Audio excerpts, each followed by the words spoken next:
že vám poviem niečo, čo tu vlastne odznelo tuto na boku, keď som sa rozprával s pár ľuďmi.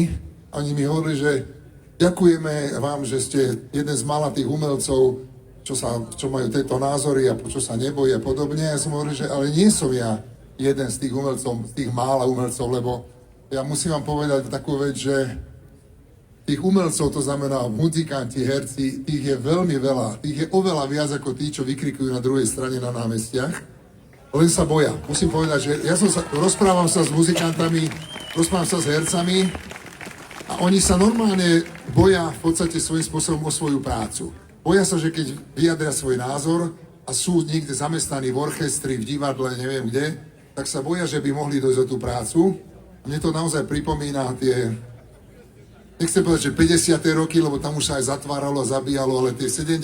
roky na našom ešte v Československu, takže dosť ma to rozosmutnilo, že opäť si musíme dávať, alebo teda si niektorí ľudia myslia, že si musia dávať pozor na hubu, aby nehovorili niečo vonku a niečo iné hovoria doma, aby deti náhodou niečo nepovedali. A tam sme sa teda nechceli dostať, ja som chodil štrngať na to námestie tomu 89. V podstate každý deň som tam bol a neštrngal som za to, aby sme zase sa museli báť, keď si niečo myslíme iné ako náš šéf, alebo ja neviem, ako náš kamarát, o ktorý